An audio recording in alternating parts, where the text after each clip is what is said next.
Welcome, my dear friends. I am Dr. John Watson, and it is a distinct pleasure to have you join me by the hearth once again.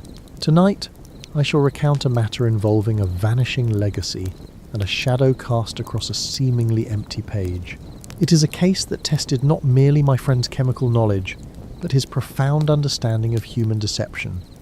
Before I open my tin dispatch box, however, I must ask you a pair of questions. From which city are you listening to my voice this evening? And what, if I may be so bold to ask, is your favourite Sherlock Holmes story? Do leave a response wherever you happen to be enjoying this tale, and remember that you can always listen to these accounts on Spotify. Now, let us draw the curtains against the London fog, stoke the fire, and return to the familiar warmth of Baker Street. It was a remarkably dismal morning in late November. The rain beat a steady, freezing tattoo against the windows of our sitting room, and the damp chill of the city seemed to seep through the very bricks of the walls. I was seated in my armchair near the fire, engaged in the deeply satisfying task of cataloguing a stack of medical journals that had accumulated over the past quarter. I had been reading a fascinating treatise on the lingering neurological effects of tropical fevers, a subject that brought my own military service in Afghanistan sharply to mind. The scent of aging paper, bookbinding glue, and faint carbolic acid rose from the pages as I methodically sorted the articles. Across the room, Sherlock Holmes was curled in his chair, his eyes closed, his breathing so shallow he might have been mistaken for a corpse. Yet, the slow rhythmic tapping of his long pale fingers against the wooden armrest told me his mind was far from idle. He had been deprived of a worthy problem for nearly a fortnight, and the nervous energy within him was beginning to coil like a tightened spring. The quiet rhythm of the morning was shattered by the abrupt clatter of boots on the stairs. These were not the measured steps of a consulting client, nor the heavy, confident tread of a Scotland Yard inspector. They were erratic, stumbling, and desperate. The footfalls of a man propelled by sheer panic. I heard Mrs. Hudson offer a faint cry of protest on the landing before the door to our rooms was flung open with such force that it struck the inner wall. A young man stood in the threshold, gasping for breath as though he had run all the way from the Strand. My medical eye took his measure in an instant. He was perhaps 25, severely undernourished, and presently suffering from a state of acute nervous shock. His face was the colour of old chalk. Sweat stood out in cold beads across his forehead despite the freezing weather, and his chest heaved painfully against the constraints of a cheap, damp tweed suit. I noted a distinct tremor in his jaw, and the rapid, fluttering pulse visible at the base of his neck. In his right hand, gripped so tightly that his knuckles were entirely bloodless, he held a curled sheet of heavy parchment. His fingers were heavily stained with dark blue ink, a stark contrast to the deathly pallor of his skin. "Come in, man, and shut the door before you let in the entirety of the London fog," Holmes murmured, not bothering to open his eyes.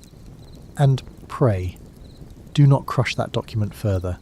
It appears to be the sole reason you have neglected to wear an overcoat in a tempest." The young man stumbled forward, pushing the door shut with a bony shoulder. He collapsed into the wooden chair opposite my own, his breath rattling in his throat as he struggled to find his voice. "Mr. Holmes," he choked out, his tone trembling with a terrifying edge of hysteria. "You must help me. I am undone. My career is ruined, and I fear a terrible injustice has been committed under my very nose. I am an articled clerk at the firm of Whitby and Swinburne." Holmes opened one eye, the grey depths suddenly sharp and focused. Whitby and Swinburne of Chancery Lane. A respectable firm, though terribly unimaginative in their conveyancing. "I presume this matter concerns the late Josiah Blackwood?" The clerk stared at my friend, his mouth hanging slack. "How could you possibly know of Mr. Blackwood? The man only passed away at 3 o'clock this morning. It has not yet been announced." Holmes sat up, finally showing a flicker of genuine interest. "It is a matter of simple observation and logical extension. You possess the permanently ink-stained cuffs and harried demeanour of a junior legal clerk. Your boots carry the distinct reddish clay found only in the current drainage excavations near Chancery Lane. As for Blackwood, the morning papers carried a brief notice of his rapidly failing health yesterday. Given his vast, deeply contested estate and his legendary temper, any sudden panic in a Chancery Lane firm today is almost certainly tied to his demise. Hand me the parchment." The young man leaned forward and surrendered the curled paper with a trembling hand. I moved closer to Holmes, peering over his shoulder as he flattened the thick, cream-coloured sheet upon his knee.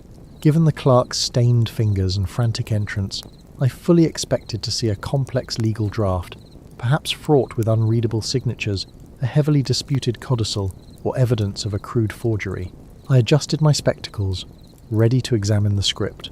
Instead, I saw absolutely nothing. The parchment was entirely blank. I failed to see the crisis, I remarked, noting the high quality of the vellum. You have merely brought us an unused sheet of drafting paper. Has a blank page caused this extraordinary terror? It is not unused, Dr. Watson, the clerk cried, burying his face in his hands. That is the tragedy. That is the last will and testament of Josiah Blackwood. I drafted it myself yesterday evening. I stood beside his deathbed last night as he signed it in the presence of his physician and his estranged nephew. I blotted the signature myself. I watched the ink dry upon the page. I placed it into a sealed leather folio, locked it in the senior partner's safe, and when I retrieved it an hour ago to present it to the executives, the words were gone. Every single word has vanished. I stared at the paper in utter disbelief. Such a claim seemed completely impossible, an offence against the very laws of nature. I looked to the clerk, searching his pale features for any sign of madness, fever, or intoxication. His pupils were perfectly normal in size, and his pulse, though rapid, was clearly driven by terror rather than mania. He was entirely lucid, and he believed every word he was saying. Holmes did not immediately reply. He lifted the blank parchment to the grey light of the window. He ran the sensitive pads of his fingers across the smooth surface, his eyes narrowed in intense concentration. He then drew the paper to his face, resting it just beneath his aquiline nose, and took a long, deliberate breath. I watched as the line of his jaw tightened, a sure sign that he had detected something of interest. He held the paper against the light again, tilting it by mere fractions of an inch, testing how the bleak morning illumination caught the fibres of the page. "Step here, Watson," Holmes instructed, his voice dropping to a low murmur. "Look at the surface, just below the centre, where the light grazes it at an angle." I stepped beside him, lowering my head to follow his line of sight. When the light struck the vellum at a severe oblique angle, I could just barely detect the faintest indentations traversing the page.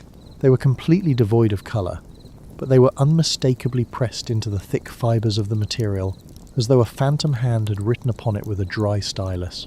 I could make out the looping flourish of a capital letter, and the sharp, jagged line of an erratic signature. "The pressure of the nib," I observed, amazed at the physical evidence of the vanished text. He did write upon it. The pressure marks are still there, scoring the parchment, though the ink itself has vanished entirely. "Excellent, Watson," Holmes said, lowering the parchment to his lap. "The mechanical action of the writing remains, but the chemical agent has fled. It is a most elegant piece of sabotage, executed with a precision that speaks of considerable premeditation. Tell me, young man, did you supply the writing instruments for the signing?" "No, sir," the clerk answered, looking up with a desperate hope kindling in his red-rimmed eyes. Mr. Blackwood was a creature of fierce, unyielding habit. Even as he lay dying, he insisted on using his own implements. He called for his brass inkwell and his favourite mahogany dip pen. They were brought to his bedside by his housekeeper. "And who else was present in the room when the inkwell was brought?" Holmes asked, his voice adopting that sharp, ringing quality that always heralded the tightening of the hunt. "Only the housekeeper. Mrs. Gable, the physician, Dr. Arbuthnot, and the nephew, Arthur Blackwood," the clerk recounted, counting them off on his ink-stained fingers. "Arthur is the sole beneficiary of the prior will, you see. This new document, the one you hold, was drafted to disinherit him entirely in favour of establishing a charitable trust. Mr. Blackwood despised his nephew, but if this blank page cannot be restored, if we cannot prove his final wishes, Arthur Blackwood inherits the entirety of the estate." Holmes stood up, tossing the blank parchment onto the small table between our chairs. He walked to the mantelpiece, retrieved his Persian slipper, and began to fill his black clay pipe with tobacco. The silence in the room stretched out, heavy with the implications of the clerk's story. The ticking of the clock seemed to grow unnervingly loud, marking the passage of time against an inheritance worth thousands of pounds. The young man watched Holmes with the breathless anticipation of a drowning man waiting for a rope to be thrown. I assumed my friend would immediately reach for his chemical reagents. I expected a swift lecture on the properties of sympathetic inks, perhaps a discourse on the volatile nature of cobalt chloride or the fleeting characteristics of certain starch and iodine compounds. I anticipated a dramatic demonstration of heat, or the application of an acid wash that would magically pull the vanished letters back from the void and save the young clerk's career. Instead, Holmes struck a match, touching the bright flame to the bowl of his pipe. He drew the pungent smoke deep into his lungs, letting it out in a thin blue ribbon that curled slowly toward the ceiling. He looked down at the blank page on the table, but his eyes saw something far beyond the empty space. "We shall not trouble ourselves with the chemistry of the parchment, Watson," he said quietly, his voice cold and sharp as a surgeon's blade. "The mystery does not lie in how the words vanished from the paper, but rather who went to the trouble of filling a dying man's inkwell with the poison of his own undoing." Chapter 2. Shadows in the Study. The carriage ride to Richmond was accomplished in a profound and contemplative silence. Holmes sat with his chin resting upon his steepled fingers, his eyes half closed against the pale afternoon light that filtered through the glass of our hansom cab. I observed the steady rhythm of his breathing, a stark contrast to the restless, almost manic energy that had possessed him only an hour prior in our Baker Street rooms. The thick, sulphurous smog of the city had gradually thinned out as we followed the river, replaced by the stark, unforgiving clarity of the countryside. The deceased patron, a wealthy industrialist named Elias Thorne, had resided in a sprawling Georgian estate known as Aldenhurst. It was a property that spoke of quiet, generational money, entirely devoid of the ostentatious decay one often associates with the sudden and violent interruption of life. As we disembarked upon the crushed stone driveway, the crisp autumn air bit at our heavy coats. There was no theatrical mist rising from the river lawns, nor any howling wind rattling the stone eaves. It was simply cold, an indifferent and bracing chill that seemed entirely fitting for an estate that had just lost its master under inexplicable circumstances. We were received by a butler of severe countenance, whose stiff movements suggested decades of uninterrupted service. He ushered us immediately into the primary drawing room, without a word of unnecessary pleasantry. Here, the surviving family members had gathered in the wake of the late Mr. Thorne's sudden demise. There were 2 of them, positioned within the vast, heavily draped room like opposing pieces on a chessboard. Arthur Thorne, the deceased man's nephew, stood by the unlit marble hearth. He was a man in his early 30s, yet his complexion bore a waxy pallor that suggested a chronic lack of fresh air. As a medical man, my attention was immediately drawn to the slight, rhythmic tremor in his right hand as he raised a porcelain teacup to his lips. His pupil dilation in the well-lit room hinted at an application of belladonna, or perhaps a sustained state of severe nervous exhaustion. His breathing was shallow and rapid, the pulse visibly jumping at his carotid artery above his high, starched collar. Seated opposite him was his sister Clara, whose posture was entirely rigid. Her spine remained entirely unsupported by the plush back of the upholstered armchair. She wore mourning dress of heavy black crepe, yet her face showed none of the soft swelling or vascular congestion that typically accompanies prolonged weeping. Her grief, if indeed it existed at all, was locked tightly behind a formidable, angular jaw and a steady, unblinking gaze. She held her hands clasped in her lap, the knuckles white with repressed tension. She watched our arrival with the calculating wariness of a trapped bird. Holmes introduced us with his usual abrupt civility. He did not offer hollow condolences, a social grace he found entirely superfluous to the pursuit of objective truth. Instead, he fixed his piercing grey eyes directly upon Arthur and asked about the specific afternoon the will was signed. Arthur stammered, a thin sheen of perspiration appearing upon his forehead despite the pervasive chill in the room. He explained in a rush of disjointed sentences that his uncle had summoned his solicitor, signed the document in his private study, and then summarily dismissed the entire household from his presence. Arthur claimed he had been in the billiards room, a full floor above, engaged in solitary practice. Clara, entirely unprompted, asserted she had been walking in the lower rose gardens, despite the heavy frost upon the ground that afternoon. Holmes listened without taking a single note. He simply stood perfectly still, his hands clasped behind his back, letting their defensive words hang in the heavy air of the drawing room. When Arthur attempted to elaborate on his uncle's supposedly failing mental faculties, attributing the blank parchment of the will to an episode of senile confusion, Holmes cut him short with a single raised finger. He stated that a man of business does not summon a solicitor merely to test the flow of his ink. He requested to see the study immediately. The sudden, unyielding demand brought a dark flush of blood to Arthur's pale cheeks, while Clara merely nodded and rose in one fluid motion. turning to lead the way down the corridor. The study was a heavy, oak-panelled room situated at the rear of the ground floor, its tall windows overlooking the sloping lawns that met the dark ribbon of the Thames.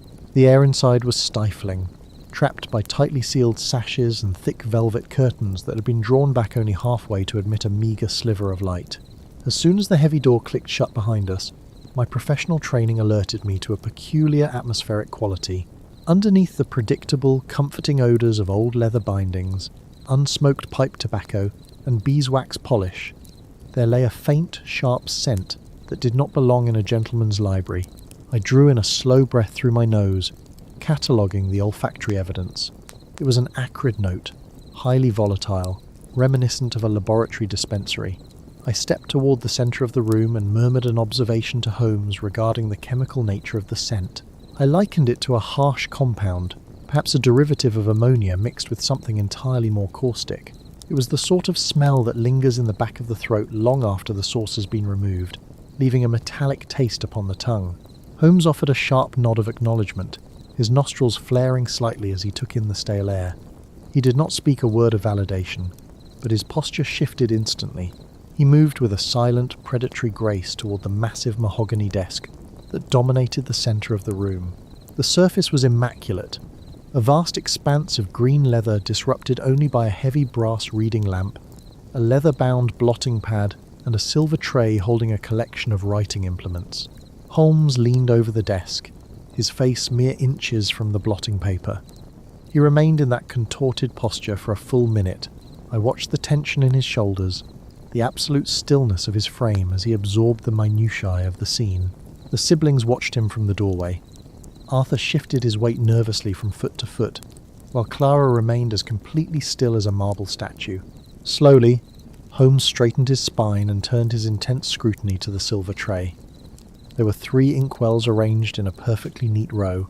2 were constructed of heavy cut crystal with ornate silver lids, while the third was a plainer, darker glass, completely unadorned.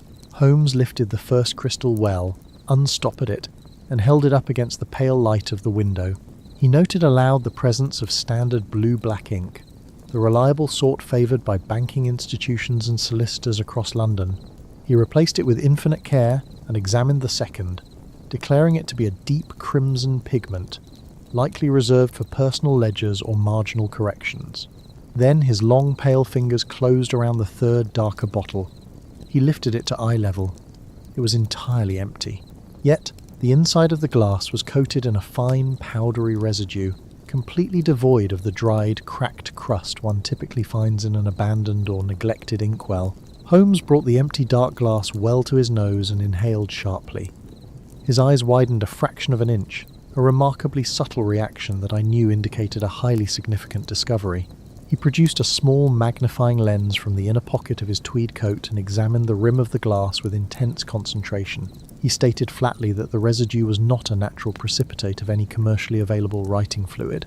He placed the empty vessel precisely back on the silver tray and turned his sharp gaze toward the heavy velvet curtains, then swept his eyes down to the intricate Persian rug beneath the desk.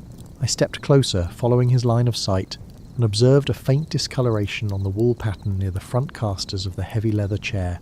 It was a pale, violently bleached spot, no larger than a standard shilling, where the vibrant red and blue dyes had been entirely stripped away from the fibres. Without warning, Holmes rounded on Arthur and Clara, who still lingered uncomfortably near the threshold of the study. He asked them who had been tasked with cleaning the room since their uncle's death. Clara replied immediately.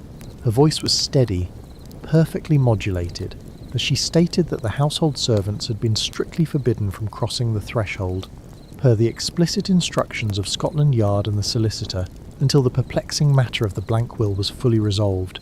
I noticed again how tightly her hands were clasped before her. Holmes absorbed her statement without a change in expression. He then pivoted to Arthur and asked if Elias Thorne possessed any passing interest in amateur chemistry, or perhaps the physical sciences. Arthur scoffed loudly, an unconvincing, desperate sound that ended in a nervous, dry cough. He stated firmly that his uncle cared only for maritime commerce and aggressive property investments. He insisted his uncle would not know a laboratory test tube from a crystal brandy snifter, nor would he tolerate noxious chemicals in his sanctuary. Holmes turned his back on them, an abrupt and deliberate dismissal. He knelt beside the heavy mahogany desk, his long fingers gently tracing the very edge of the bleached spot on the rug. He pointed out the distinct nature of the discoloration to me, noting that a spill of common iron gall ink would leave a dark, indelible black stain, whereas this singular drop had acted as a highly effective and aggressive solvent. The chemical scent I had detected earlier was undeniably strongest down here, hovering just above the polished floorboards. Holmes stood up, dusting the knees of his trousers with a precise rhythmic motion. He looked from the violently bleached rug to the blank parchment that still lay upon the blotting pad. It had been left exactly where the panicked solicitor had discovered it 2 days prior, devoid of a single syllable. The room settled into a heavy, suffocating silence. The shadows in the corners of the study seemed to lengthen artificially as the afternoon sun dipped lower behind the ancient oaks outside the window. Holmes reached out and picked up one of the steel-nibbed pens from the silver tray. He examined the metallic tip with his lens, holding it to catch the fading daylight, then handed it over to me without a word. I held it up to my own eyes. The steel was heavily pitted and corroded, completely eaten away by an acid far more potent than any standard writing fluid could ever produce. The damage was startlingly fresh, the metal flaking away at the slightest touch of my thumb. In my experience as an army surgeon, I had seen the ravages of carbolic acid and quicklime upon human tissue and surgical instruments alike, but the specific, accelerated corrosion upon this fine steel nib spoke of a highly specialized, inherently destructive compound. Holmes looked past my shoulder, his unblinking gaze fixing once again upon the empty, dark glass inkwell, resting innocently upon the silver tray. He asked a question that was directed at no one in particular, his voice dropping to a quiet, dangerous register. He wondered aloud what exactly Elias Thorne had been instructed to dip his pen into, and more importantly, whose hand had so carefully removed the very liquid that consumed its own existence before it could be discovered. Chapter 3.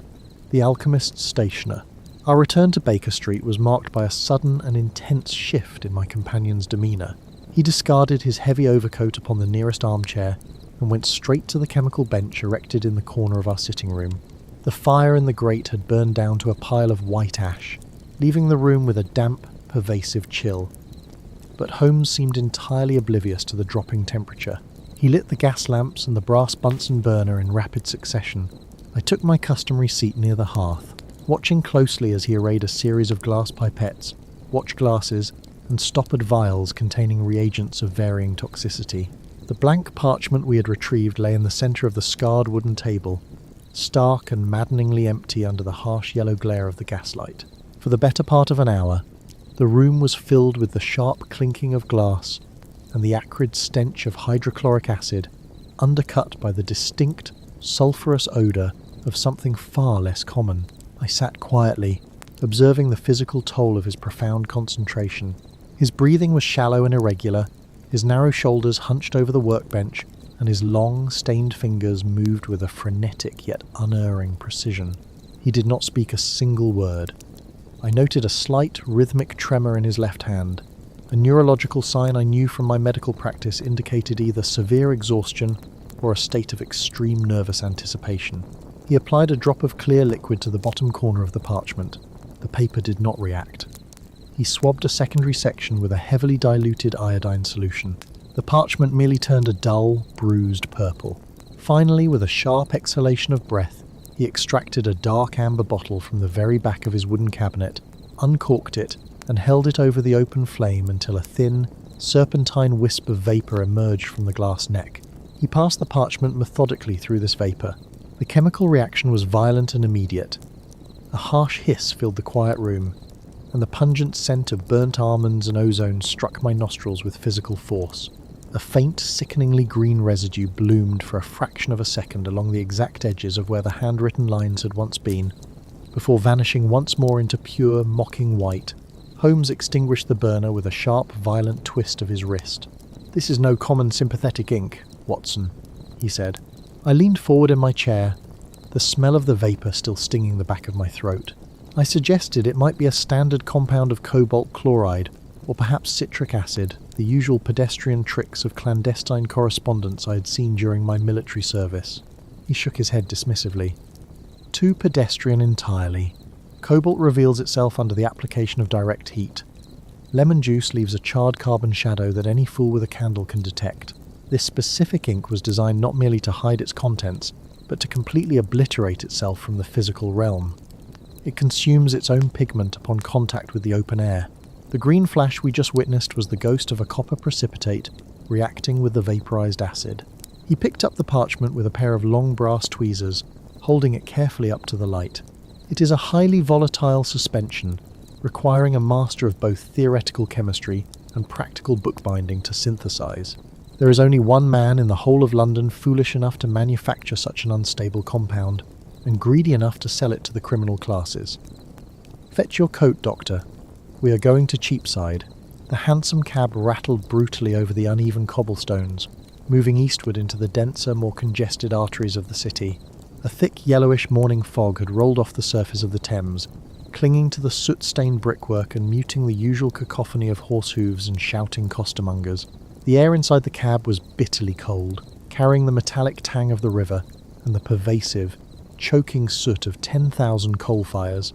I watched Holmes closely as we travelled down the Strand and past the looming shadow of St. Paul's Cathedral.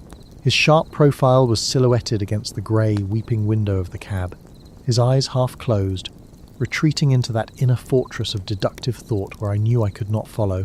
I found myself considering the sinister nature of our quarry. An ink that destroyed its own existence was a terrifying tool in the wrong hands.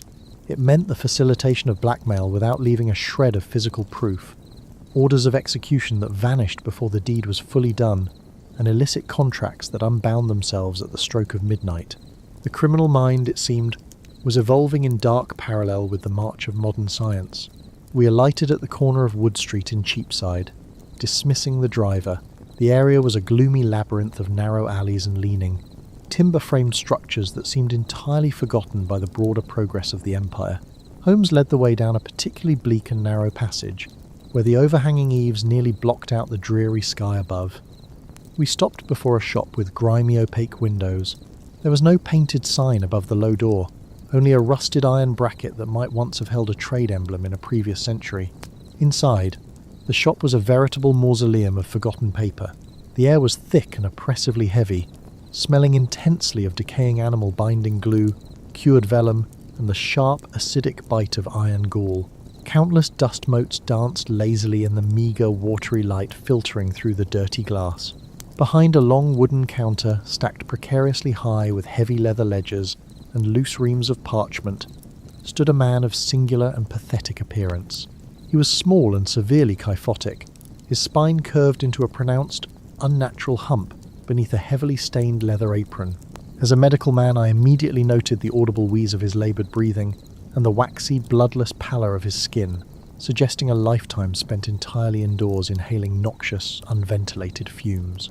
But it was his hands that commanded the most immediate attention. His long, skeletal fingers were dyed a multitude of permanent, overlapping hues, layered thick like geological strata, ending in fingernails that were thick, yellowed, and deeply cracked. Holmes did not offer a greeting or remove his hat. He stepped directly to the counter and placed the blank parchment right under the stationer's nose. "I require the ledger entry for the man who purchased the copper amalgam suspension," Holmes demanded. The stationer blinked rapidly, his pale, rheumy eyes darting frantically toward the door, then back to the tall figure of my companion. He affected a look of total, benign incomprehension. His pulse, however, betrayed him entirely. Even in the dim light, I could clearly see the rapid, fluttering rhythm of the carotid artery in his thin neck. He stammered that he sold only standard commercial stationery and knew absolutely nothing of chemical suspensions. Holmes leaned his weight over the counter.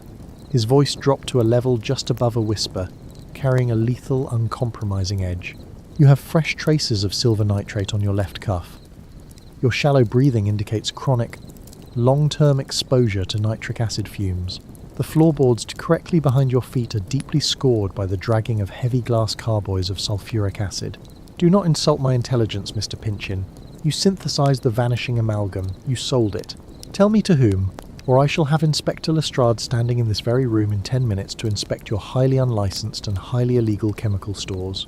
Pinchin shrank back into the shelves as if physically struck. The threat of Scotland Yard was clearly a terror he could not bring himself to face. He wiped his multicoloured hands nervously on his apron, leaving a brand new smear of black soot across the cracked leather. His breathing grew noticeably more shallow, the distinct wet wheeze echoing loudly in the quiet confines of the shop. "It was a special commission," Pynchon muttered, his voice reduced to a dry, fearful rasp. "A gentleman came to me a fortnight ago. He paid entirely in gold sovereigns, 10 times my usual rate for a custom, highly secretive batch. Describe him." "I cannot accurately do so, sir. He wore a heavy, dark Ulster coat with the collar turned up high, and a wide-brimmed slouch hat pulled low. He stood exactly where you are standing now. He kept his face turned deliberately toward the door the entire time, watching the street." "What did he ask for, precisely?" Pynchon hesitated, nervously licking his dry, cracked lips. "He asked for an ink that would write black, dry, perfectly clear, and leave absolutely no chemical trace of its existence within 48 hours. He brought his own formula. I merely followed the written instructions. It was brilliant chemistry, sir, a masterful forced shifting of the molecular bonds." Holmes remained rigid, his face an impenetrable mask. "You kept a copy of the formula?" "No, I swear it." He stood over me and watched me burn the paper in the grate before he took the sealed vial. "But you remember the necessary catalyst," Holmes stated. It was not a question. It was a cold, undeniable fact, extracted forcefully from the trembling man before us. Pynchon nodded slowly, defeated. "The ink requires a primer, sir. The paper must be thoroughly treated beforehand, or the writing will never appear in the first place. Without the liquid primer, the steel nib simply scratches a dry, unmarked surface." "What was the primer composed of?" "A potent tincture of belladonna and distilled arsenic." A profound, suffocating silence settled over the dusty shop, broken only by the erratic, agonizing wheeze of the stationer's ruined lungs. I felt a sudden, icy knot tighten deep in my stomach, as the horrific medical implications of those specific words registered fully in my mind: belladonna and arsenic. Both highly lethal, both incredibly volatile, both capable of being rapidly absorbed through the pores of the human skin. Holmes turned his head very slowly toward me. His sharp grey eyes were entirely devoid of their usual restless, calculating energy, replaced instead by a cold, dreadful stillness that I had only seen a handful of times in all the years I had known him. "You handled the parchment when the victim handed it to you in the alleyway, Watson." I looked down at my own hands. The memory of the stiff, heavy paper passing from the dying man's final grip into my own bare fingers was suddenly vivid, sharp, and deeply terrifying. I recalled the slight, unusual dampness of the material, a strange, slick texture I had absent-mindedly attributed to the heavy London fog. "Did you notice a numbness in your fingertips, Doctor?" Holmes asked, his voice entirely flat, devoid of any inflection. I swallowed hard, concentrating fiercely on the physical sensation in my extremities, a faint, persistent tingling, which I had blissfully blamed on the bitter morning chill of the cab ride, now throbbed with a slow, sinister rhythm at the very tips of my fingers. My mouth felt suddenly dry. "Yes," I answered. Holmes looked back at the stationer. The man had retreated even further into the dark shadows of his towering shelves, watching us with the wide, unblinking, terrified eyes of a rat cornered by a terrier. Holmes picked up the blank parchment once again with his brass tweezers, ensuring the paper did not brush against his sleeve or his skin. "The ink was never meant to hide a secret, Watson," Holmes said, the dreadful truth finally locking into place. "The disappearing words were merely a clever, psychological distraction designed to ensure the recipient held the paper in their bare hands long enough for the primer to seep directly into their blood. The message is not missing. The message is murder. Et. Chapter 4. The Nephew's Solvent. The smell of wet macadam and roasting chestnuts hung thick in the London air as our hansom cab clattered towards Scotland Yard. Holmes sat beside me in deep silence, his chin resting upon his steepled fingers, his eyes fixed on the passing gas lamps that flared like captured stars in the encroaching November fog. I pulled my ulster tighter around my shoulders, shivering as the damp chill penetrated the heavy wool. The telegram from Inspector Lestrade had been uncharacteristically triumphant. He claimed the mystery of the blank parchment was solved, the culprit apprehended in the very act of securing the tools of his deception. I ventured to break the silence of our journey. I remarked that if the nephew, Elias, had indeed utilised his background in chemistry to eradicate his uncle's final testament, it was a crime of peculiar coldness. To murder a man in the heat of passion is a tragedy born of blood and instinct, but to methodically unwrite a dying man's final wishes, to dissolve his legacy into a blank sheet of paper while he lay cold in his bed, spoke of a calculation that chilled me more than the freezing fog. Holmes merely blinked, his face a mask of pale marble in the dim carriage light. He noted only that human greed rarely required imagination, merely opportunity. We arrived at the yard to find Lestrade waiting for us in his cramped, draughty office. The room smelled of stale tobacco smoke, cheap ink, and the sharp carbolic soap used to scrub the floorboards. The inspector practically vibrated with self-satisfaction. He stood behind his desk, leaning forward on his knuckles, looking every inch the terrier who had finally cornered a particularly elusive rat. Without waiting for us to remove our coats, he began his recitation of the facts. Lestrade explained that he had placed men to watch the apothecaries and chemical suppliers in the district, knowing that whoever tampered with the document would likely need to replenish their specialised supplies. It was a net cast wide, and it had caught the very fish they sought. Elias had been apprehended less than an hour ago, stepping out of a specialised scientific supplier near Covent Garden. In his heavy coat pocket, the constables had found a thick glass bottle containing a potent acidic solvent. Lestrade produced the bottle from his desk drawer and set it down upon the wooden blotter with a heavy thud. It was crafted of dark amber glass, sealed tightly with a rubber stopper, the paper label bearing the stark warnings of a corrosive substance. I stepped forward to examine it. As a medical man, I am no stranger to the caustic agents used in laboratories and dissecting rooms. I recognized the compound immediately as a variant of oxalic acid, frequently employed by professional archivists to remove deep ink stains from parchment and heavy fabric. The evidence appeared damning. The older will, which predated the erased document, left the entirety of the vast estate to Elias. The destroyed will, as the solicitor had testified, notoriously disinherited the nephew in favour of various charitable institutions. Motive and means sat neatly before us on Lestrade's desk. Holmes did not look at the bottle. He looked at the empty wooden chair positioned in the centre of the room. He requested that the prisoner be brought up. Lestrade nodded to a constable at the door, and a moment later Elias was ushered into the office. I observed the young man closely. He was perhaps 30 years of age, but he carried the posture of a much older, profoundly exhausted man. His shoulders stooped under the weight of his threadbare coat, and his chest rose and fell in shallow, rapid breaths.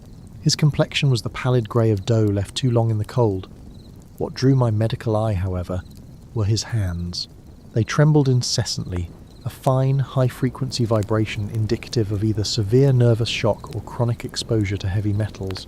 The pads of his fingers were heavily calloused and stained with the telltale yellow and brown discoloration of nitric acid burns, marking him undeniably as a man who spent his life up to his wrists in chemical reactions.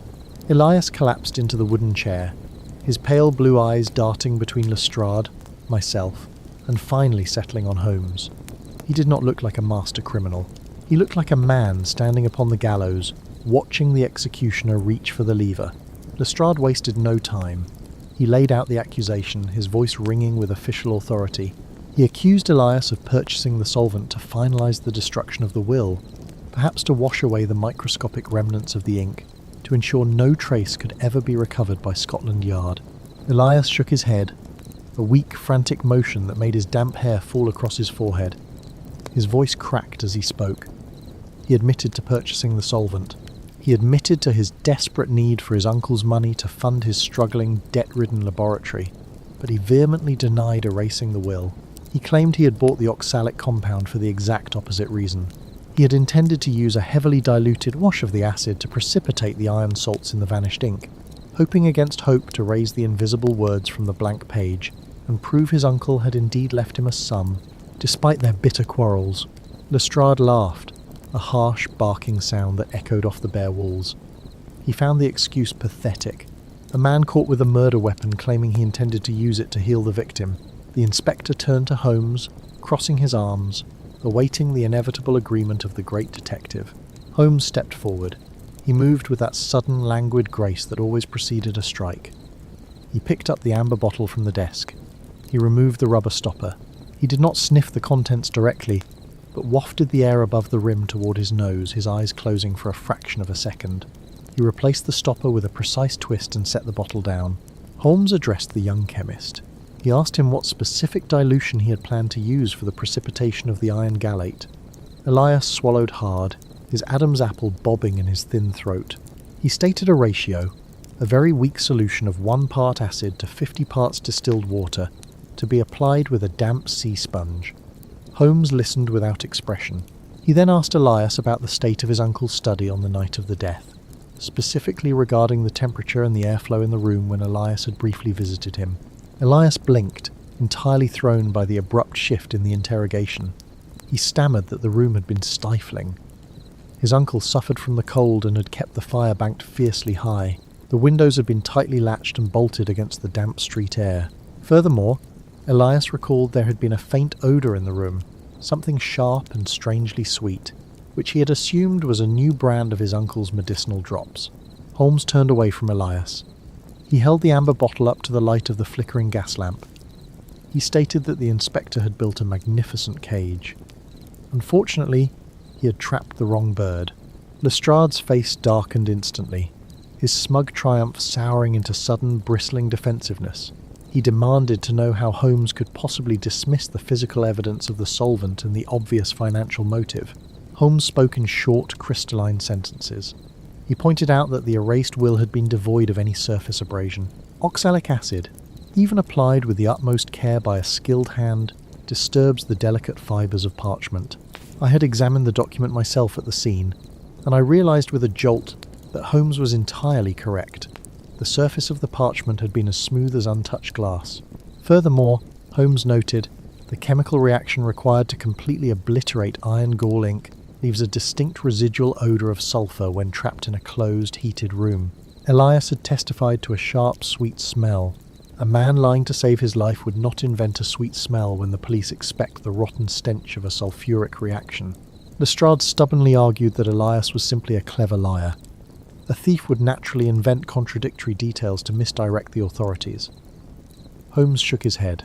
He approached the chair and took the young man's trembling right hand, turning the palm upward toward the gaslight. He instructed me to look closely at the fingertips. I stepped closer, adjusting my spectacles. Amidst the yellow nitric acid stains and the rough calluses I had noted earlier, I observed something entirely new. Driven deep beneath the fingernails of his index and middle fingers, there was a faint, powdery white residue. I touched it with the tip of my own finger. It was dry, slightly chalky.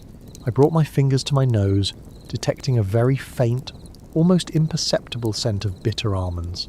Holmes released the man's hand. He stated that the residue was an alkaline compound, specifically a stabilizing powder used extensively in the storage and preparation of highly volatile photographic plates. Elias was not just a chemist, but an amateur photographer, a detail entirely consistent with the localized nature of the silver nitrate stains on his left thumb. The young man nodded numbly, confirming the deduction, stating he had spent the entire night of his uncle's death in his darkroom developing plates. The pieces began to shift rapidly in my mind. If Elias had been developing photographic plates in his own laboratory across town on the night of the murder, handling dry alkaline stabilizers, he could not have simultaneously been in his uncle's stifling study, applying liquid acids to a legal parchment. The chemical traces on his hands belonged to an entirely different discipline of science. The solvent in the amber bottle was exactly what Elias claimed it was. It was a desperate, misguided attempt to resurrect the lost words of his uncle, not to banish them into the void. Lestrade uncrossed his arms, his face a portrait of stubborn reluctance and growing frustration. He pointed out that even if Elias did not physically erase the document, the blank page remained. The will was gone. The estate was in limbo. Someone had erased the ink, and Elias was the only soul in London who possessed the chemical knowledge to conceive of such an intricate deception. Holmes agreed that the crime required profound chemical knowledge, but he disagreed entirely on the nature of that knowledge. Holmes began to pace the length of the small office, his footsteps hollow against the floorboards. He stated that we had all been looking at the crime backward.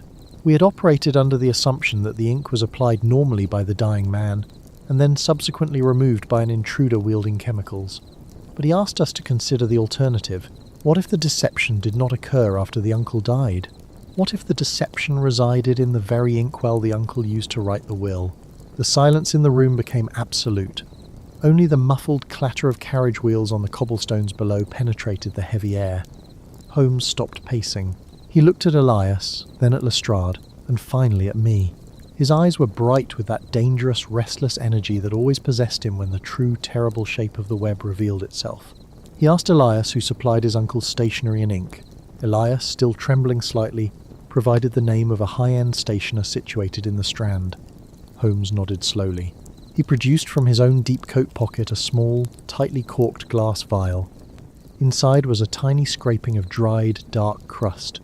It was the residue we had recovered from the very bottom of the dead man's crystal inkwell earlier that morning. Holmes held it up to the light. He stated that he had subjected this particular residue to a rudimentary reagent test before we departed Baker Street. The ink in the uncle's desk was not iron gall. It contained an organic compound derived from cobalt chloride. It was a sympathetic ink, one that remains entirely invisible when cold, but manifests as dark blue script when subjected to intense heat. The uncle had kept the room stifling hot on purpose, allowing the words to bloom upon the page as he wrote them. The true question, Holmes murmured, his voice dropping to a harsh, grating whisper, was not who erased the will with acid. The question was what invisible, terrifying mandate the old man had written over his own disinheritance, and who had quietly opened the study window after his death, allowing the freezing November air to rush in and cool the parchment, turning the ink back into nothingness before the police arrived. Chapter 5. The Second Erasure. The air in the drawing room of the estate was heavy with the smell of damp wool and the metallic tang of coal smoke lingering from the dying fire. Inspector Lestrade stood squarely on the hearthrug, his chin jutting forward in that posture of aggressive certainty he adopted whenever he believed a case was neatly tied. The heavy brass clock on the mantelpiece ticked with a rhythm that seemed to amplify the tension.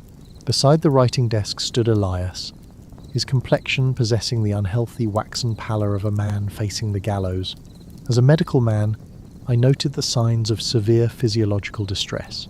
The young man stood absolutely rigid, yet a fine tremor shook his hands, and the rapid, erratic pulsation of the carotid artery at his neck betrayed a heart racing in sheer panic. His breathing was shallow and inadequate. Lestrade reached beneath his damp overcoat. The unmistakable rattle of heavy iron cuffs broke the silence of the room. He took a deliberate step toward the young heir. "You have played a very clever game, sir," Lestrade said, his voice laced with the grim satisfaction of the yard. "But the alterations to the will and the convenient demise of your uncle leave only one conclusion. I am arresting you for murder and fraud." I glanced at my friend. Sherlock Holmes stood by the tall, rain-streaked window, his back to the room. He appeared entirely detached from the drama unfolding behind him. His long, thin fingers were pressed together in a steeple beneath his chin, and his focus was fixed entirely upon the muddy carriage drive outside. He had not spoken for the better part of 20 minutes, a silence I had learned to interpret not as apathy, but as the deepest form of concentration. "Holmes," I said quietly, taking a step toward him. "Lestrade is making the arrest." Holmes did not turn. "Put the irons away, Lestrade," he said. His voice was not raised, yet its crisp authority carried across the long room and halted the inspector mid-step. "You are about to make a profound fool of yourself, and while I normally find your blunders mildly entertaining, the present circumstances afford us no time for amateur theatrics." Lestrade flushed deeply, his hand still clutching the iron cuffs. "The motive is clear as day, Mr. Holmes. He stood to inherit everything. The will was altered in his favour, just hours before the death. We have the document, we have the motive, we have a fraction of a puzzle," Holmes replied, finally turning from the window. His grey eyes were unusually bright, alight with that fierce internal energy that always accompanied a breakthrough. "You see, the altered will and conclude the beneficiary is the architect of the fraud. It is a linear deduction, Lestrade, and precisely the trap laid for a mind of your specific limitations." He walked slowly toward the centre of the room, his gaze sweeping over the occupants until it settled upon the solicitor. Mr. Arthur Penhaligon sat rigidly in a high-backed leather armchair, his brass-bound satchel resting upon his knees. "Mr. Penhaligon," Holmes said, stopping a few feet from the lawyer, "you are a man of meticulous professional habits. The ink on your fingers, the permanent indentation on your right middle digit, the precise manner in which you organise your documents, all speak to a life governed by record and routine." The solicitor swallowed hard. "I like to believe I am thorough, Mr. Holmes." "Indeed," Holmes said. "And as the chief executor of the estate, you maintain a private ledger, a master record of every transaction, codicil, and financial transfer concerning this family. independent of the formal documents filed at Somerset House. Penhaligon nodded slowly. I do. It is a practice I inherited from my father. A necessary precaution in managing estates of such vast complexity. The ledger contains the absolute truth of the family finances, draft notes of all intentions and records of every consultation. Holmes extended a long, pale hand. I require it. Now. Lestrade let out a breath of exasperated impatience. What possible bearing could a private ledger have at this exact moment? We have the physical will. We have the altered text. Because Lestrade, Holmes said, his voice dropping to a low, dangerous register, the alteration of the will is an act of crude desperation. It is a loud noise designed to draw your attention. I am entirely uninterested in the loud noise. I am interested in the silence beneath it. The ledger, Penhaligon. With trembling hands, the solicitor unbuckled the heavy brass clasps of his satchel. Here were a massive volume bound in dark green Moroccan leather. The book possessed the substantial weight and dignity of generations of legal consequence. Penhaligon rested it upon the polished mahogany dining table, the thud of its weight echoing in the quiet room. If you will turn to the entries detailing the last 3 months, Holmes instructed, specifically the weeks leading up to the final codicil. Penhaligon opened the heavy cover. He turned the thick parchment pages, the sound of the stiff paper rasping against his cuffs. His eyes scanned the early entries of the year. He turned another cluster of pages. Then he stopped. I watched the blood drain entirely from the solicitor's face. The transition was so abrupt, I instinctively took a step toward him, fearing he might collapse. His jaw went slack, and a low, strangled sound emerged from his throat. His hands hovered over the open book, trembling violently. "What is it, man?" Lestrade demanded, stepping forward to look over the lawyer's shoulder. Penhaligon could not speak. He merely pointed a shaking finger at the open spread of the ledger. Holmes was there in a single stride, and I moved quickly to his side. I looked down at the open book, expecting to see a ledger filled with the neat, cramped handwriting typical of a lifelong clerk. Instead, I saw nothing. The 2 large pages facing us were entirely blank. Holmes reached out and turned the next page. Blank. He turned the next. Blank. He grabbed a handful of pages, flipping through the final third of the heavy volume. Every single page, representing months of meticulous legal and financial record-keeping, was utterly devoid of ink. Lestrade let out a scoffing laugh. "He simply has not written in it, Holmes. The man is behind in his bookkeeping. You are chasing ghosts." Holmes did not answer the inspector. He leaned forward until his face was mere inches from the parchment. "Look closely, Watson," he murmured. "Use your eyes. What does the page tell you?" I bent over the ledger. The paper was of excellent quality, thick and slightly rough to the touch. The surface was bright and unblemished. Yet as I angled my head to catch the light from the gas lamp above the table, I noticed something peculiar. "There are indentations," I said, tracing a fingertip lightly over the surface. "The paper has been scored. Someone has written here, Holmes." The pressure of the nib has left tracks in the fibres of the paper, entire paragraphs of text pressed into the page, but there is no trace of pigment. "Precisely," Holmes said softly. "The pages are not empty, Watson.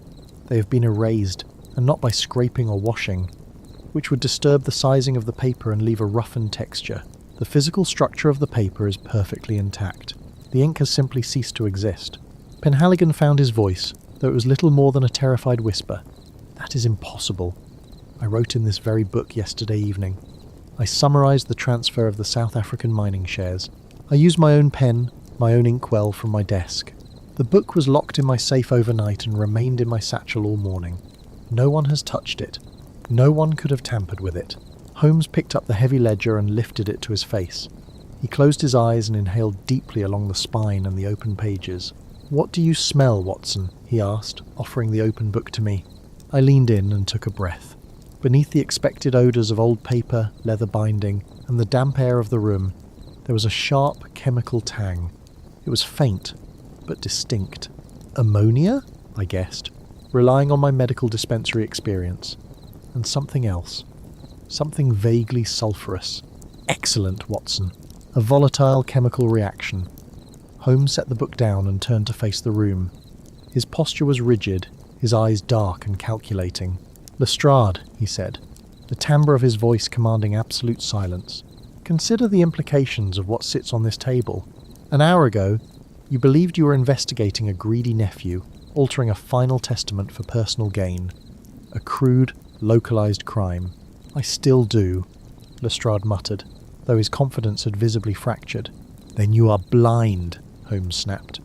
To alter a will requires a steady hand and a lack of morals. To selectively erase months of detailed legal records from a locked safe, leaving only the physical pressure of the pen behind, requires sophisticated chemistry, unparalleled access, and a motive that extends far beyond this estate. The altered will was planted to direct the police exactly where they are naturally inclined to go, toward the obvious suspect. Elias let out a long, shuddering breath and sank into a chair, his face buried in his hands. Holmes began to pace, his steps sharp and measured against the wooden floorboards. The ink used in this ledger was substituted, he said, thinking aloud.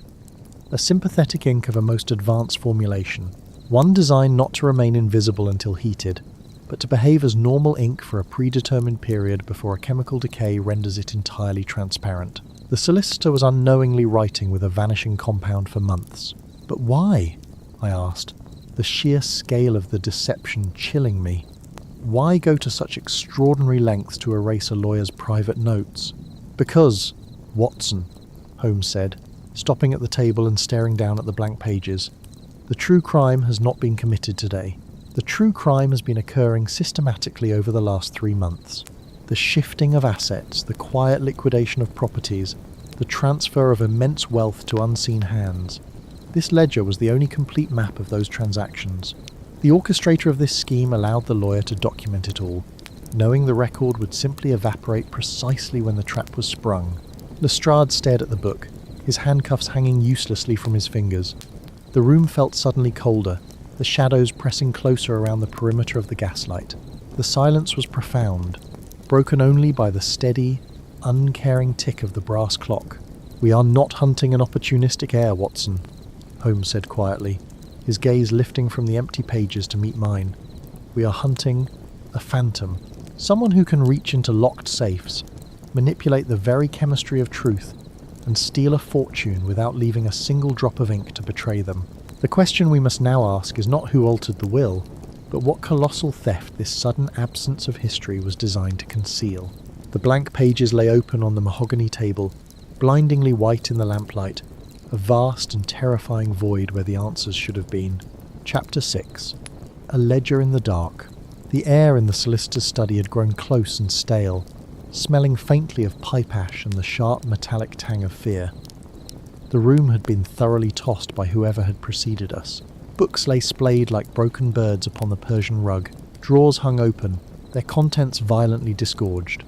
Yet, the true tragedy of the space rested entirely upon the centre of the heavy mahogany desk. It was a massive ledger, bound in scuffed green leather, its brass lock snapped clean by a chisel. I stepped forward and turned the heavy vellum pages. They were entirely blank. I leaned down, bringing my face mere inches from the paper. As a medical man, I am accustomed to relying upon all my senses, not merely sight. A faint odour rose from the binding, an acrid scent reminiscent of camphor and iron sulfate. It was the smell of a chemical reaction, subtle but undeniable. I ran my fingertips across the surface of the page. The texture was dry, yet it possessed a strange brittleness, as though the paper had been subjected to a rapid evaporation. Holmes stood near the drawn curtains, his tall, spare figure unmoving. He had maintained this absolute stillness for the better part of half an hour. His eyes were fixed upon the blank book, his breathing so shallow that his chest barely seemed to rise. I knew better than to interrupt this silent communion. The tension in his frame was not that of defeat, but of a predator calculating the precise angle of attack. "You are captivated by the absence, Watson," Holmes said at last. His voice was quiet, stripped of any inflection. "There is nothing else to be captivated by," I replied, straightening my back. The thief wiped the ledger. The ink has vanished entirely. Whatever secrets this solicitor kept regarding the disappearing words, they have been eradicated. Holmes stepped out of the shadows. He did not look at me. His focus remained entirely on the green leather book. He approached the desk with the measured tread of a man approaching a bomb. "They eradicated the ink," he said, resting his long white fingers on the edge of the desk. "But they forgot the violence of the pen. I watched as he reached into the pocket of his ulster and produced a small, flat silver case. From it, he retrieved a stick of soft black charcoal. He did not apply it directly to the page. Instead, he walked over to the cold hearth. Taking a heavy brass poker, he crushed the charcoal against the stone until it was reduced to a fine microscopic powder. He swept this dark dust onto a sheet of blotting paper and returned to my side. "Observe the paper, Watson. A heavy weave, high cotton content, designed to absorb ink deeply, but also designed to withstand the heavy hand of a frightened man. Our late solicitor was not a calm man when he wrote these entries. He was terrified. Fear travels down the arm, through the wrist, and into the nib of the pen." Holmes held the blotting paper over the blank folio. With a steady, rhythmic motion, he began to tap the edge of the paper. A fine mist of black dust drifted down, settling over the expanse of the supposedly empty page. The dust coated the vellum evenly, turning the cream paper a dull, uniform grey. Holmes bent low until his cheek was nearly touching the desk. He took a deep breath and blew a long, controlled stream of air across the open book. A cloud of loose dust plumed into the air, catching the pale gaslight before settling onto the mahogany. I moved closer, narrowing my eyes. Where the paper had been completely blank moments before, a ghostly script had appeared. The loose dust had blown away, but the microscopic particles of charcoal had become trapped in the deep, invisible furrows carved by the heavy pressure of the writer's pen. My breath caught in my throat. Columns of numbers, initials, dates, entire pages of data emerged from the void, rendered in fragile, powdery black lines. "Brilliant," I murmured. "Elementary physics," Holmes corrected, his eyes darting rapidly across the newly revealed text. The ink was a volatile compound, likely an acidic iron gall mixed with a disappearing reagent, triggered by heat or time. But physics is less forgiving than chemistry. The physical indentation remains. "Read the columns to me, Watson," aloud. I pulled a candle closer, shielding the flame with my hand so as not to disturb the charcoal dust. The script was frantic, jagged. I adjusted my spectacles and began to decipher the ghostly furrows. The first column is a date, October the 4th. The second column is a set of initials, Lord H.V. The third column is a sum, £5,000. "Go on," Holmes commanded. "October the 9th, I continued, tracking my finger slowly down the page. "Sir Arthur M., £12,000. November the 1st. The Duke of B., £20,000. I stopped, a profound chill settling over me. The sums were staggering. These were not mere debts. They were fortunes, the kind of money that could bankrupt estates that had stood since the Norman conquest. I looked at Holmes. His face was a mask of cold concentration. "These men are among the wealthiest in London," I said, my voice barely above a whisper. "To owe such amounts in a matter of weeks, it points to a catastrophic vice. Look at the margins, Watson. Look at the symbols beside the dates." I squinted at the edge of the page. Beside each entry, the solicitor had drawn a small, crude shape. A diamond, a spade, a club, a heart. "Card suits," I said. "It is a gambling ledger." This solicitor was managing the debts of a high-stakes card ring. Holmes shook his head slowly. He was not managing their debts, Watson. He was weaponizing them. He stepped around the desk and pointed a long finger at the opposite page, where the charcoal dust had settled into a completely different pattern of indentations. I leaned over to read the second folio. The sums were much smaller, £50, £100, £200, but they were recurring. Every month, the exact same amounts were listed next to the same initials. I frowned, trying to reconcile the two sets of numbers. Why would a man who owes £20,000 be paying out £50 a month in a separate column? It makes no financial sense. It makes perfect sense if you understand the nature of London society, Holmes said, his voice dropping to a low, hard register. You are looking at two distinct economies. The left page is the debt, the right page is the silence. Blackmail. The word tasted foul in my mouth. Precisely. Holmes turned away from the desk, pacing slowly toward the centre of the room. "This is no ordinary gambling hell. This is an abattoir for the aristocracy. The house invites these men of high title and low character. They ply them with spirits, strip them of their fortunes at the baccarat tables, and record their catastrophic losses. But the house does not collect the principal. They hold the debt over their heads, I realised. the full horror of the scheme dawning on me. To expose a gambling debt of £20,000 would mean utter ruin, social exile, bankruptcy, the loss of family seats and titles. And so, Holmes continued, turning on his heel, the victims pay a monthly stipend to keep the debt a secret. A lifetime of extortion. The solicitor whose study we now stand in was the architect of this misery. He held the ledgers. He collected the stipends.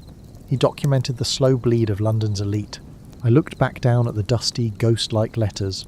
I have seen the terrible wounds men inflict upon one another in the mud of the Afghan campaigns, but there is a different, colder sort of violence practiced in the drawing rooms of Mayfair.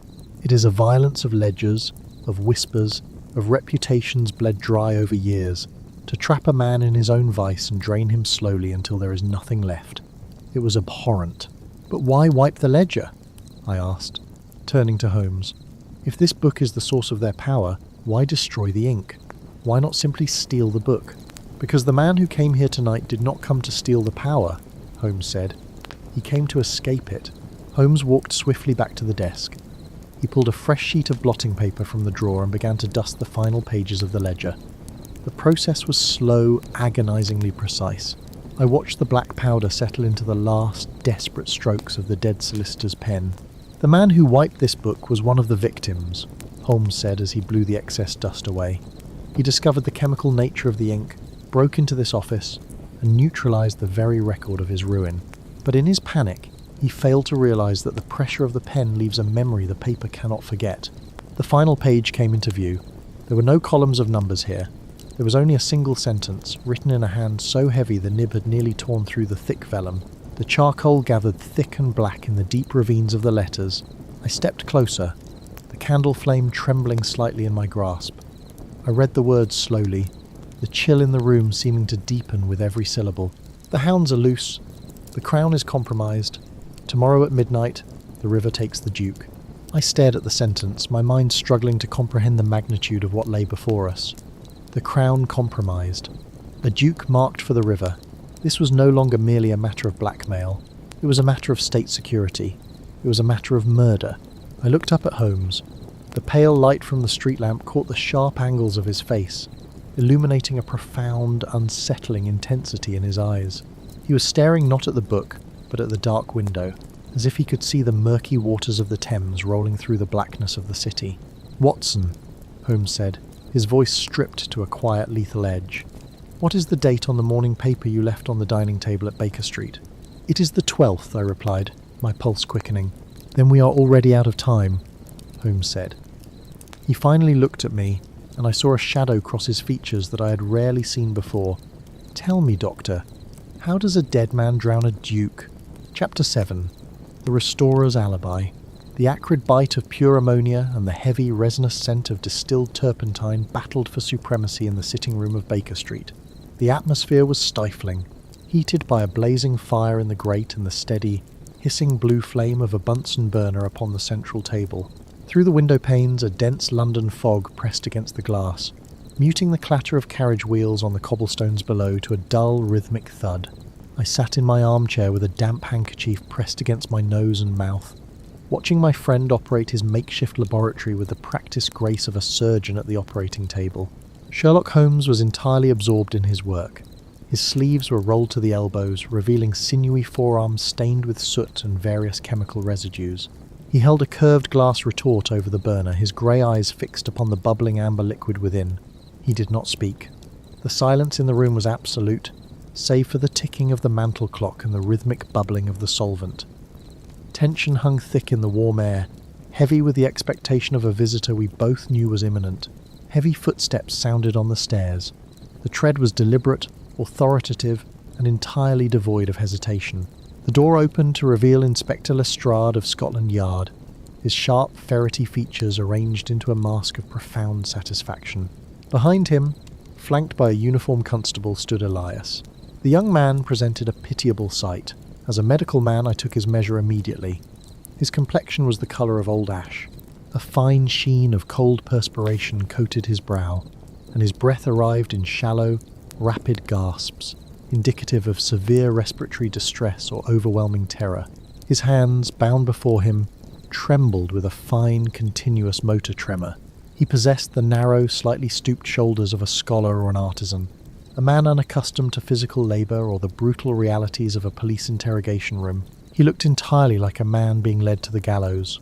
Lestrade stepped into the room, waving a hand dismissively at the thick chemical fumes. He produced a folded sheaf of papers from his heavy overcoat pocket and tossed it onto my small writing desk. He announced that the mystery was concluded. He declared that he possessed the receipts from a specialised apothecary in the Strand. According to Lestrade, these documents proved beyond any measure of a doubt that Elias had purchased the very agents used to eradicate the ink from the contested ledger. Holmes did not look up from the retort. He merely adjusted the flame beneath the glass and asked the inspector to list the items. Lestrade stood taller, puffing his chest. He read from the topmost sheet. The list included a pint of rectified spirits, a bottle of acetone, pure gum spirits of turpentine, pulverized dammer resin, and a jar of bleached beeswax. Lestrade presented this inventory as a hangman might present the rope. He explained his theory with the absolute confidence of a man who does not understand the complexities of the subject upon which he speaks. He postulated that the nephew had used the spirits and the acetone to wash the original ink from the paper, subsequently employing the wax to smooth the disturbed fibres of the parchment, leaving behind the blank page we had discovered in the study. It was a neat, comprehensible theory. It offered a motive, a method, and a suspect currently shivering in our sitting room. I confess that for a brief moment I found the inspector's logic sound. The chemicals were indeed powerful solvents. It stood to reason that they might strip iron gall ink from paper. Holmes removed the retort from the heat. He set it upon a brass stand and finally turned his sharp gaze upon the inspector. He stated quite simply that the theory was chemical nonsense. Lestrade bristled, his face colouring. He pointed a gloved finger at the trembling suspect, demanding to know what other purpose a man could possibly have for such a volatile and specific collection of liquids. Elias opened his mouth to speak, but the words died in his throat as a fresh wave of terror overtook him. He looked to Holmes with the desperate wide eyes of a trapped animal. Holmes approached the centre table. He invited Lestrade to step closer and witness the uncompromising reality of science. From a drawer, Holmes produced a sheet of heavy ledger paper, identical in weight and composition to the document at the centre of our investigation. He took up a quill, dipped it into a pot of standard commercial ink, and wrote a single line across the page. He then waited a full minute for the ink to dry. When the words were set, Holmes uncorked a bottle containing the exact mixture Lestrade had read from the apothecary receipt. He poured a small measure onto a soft cloth. He handed the cloth to Lestrade and instructed the inspector to erase the ink. Lestrade took the cloth with a stubborn thrust of his jaw. He applied the solvent to the paper and rubbed. The reaction was immediate and destructive. The powerful mixture of acetone and turpentine did not lift the ink neatly from the surface. Instead, the liquid saturated the porous fibres of the paper. The black letters bled outward into an ugly, spreading bruise of grey and violet. Worse still, the paper itself began to warp and buckle violently. As Lestrade continued to rub, the cellulose broke down. The spot became translucent, greasy to the touch, and eventually tore under the slight pressure of the inspector's thumb. Holmes retrieved the ruined paper and held it up to the gaslight. He pointed out the transparent torn fibres, the oily residue left by the wax and turpentine, and the permanent stain of the dissolved ink. He then reminded Lestrade of the original document found in the study. That parchment had been perfectly opaque, physically intact, and entirely free of any oily film or abrasive scarring. Holmes spoke with quiet, devastating precision. He explained that paper is a woven mat of organic fibres. Applying industrial acetone to paper is akin to applying fire to dry timber. He stated unequivocally that the chemicals purchased by the young man were entirely useless for the purpose of altering a written document without destroying it in the process. Lestrade stared at the torn, greasy paper in his hand. His confident demeanour deflated. He asked, with a note of defensive confusion, what the chemicals were meant for, if not forgery. Holmes turned his attention to Elias. The detective's voice softened, losing its sharp edge. He observed the young man's stained fingertips, the particular calluses on his right hand, and the faint scent of linseed oil that clung to his woolen jacket despite the overpowering fumes of our sitting room. Holmes asked Elias how long he had been studying the restoration of antique oil paintings. The young man flinched as though struck. He stared at Holmes in astonishment. The trembling in his hands ceased momentarily. He admitted, in a voice barely above a whisper, that he had been an apprentice to a restorer in Soho for 2 years. Holmes nodded, validating the confession. He turned back to the inspector and the constable. He delivered the final, fatal blow to Lestrade's theory. He explained the nature of the apothecary list.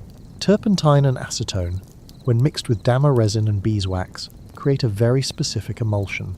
It is a formula used exclusively in the fine arts to cut through centuries of oxidized, yellowed mastic varnish on oil paintings.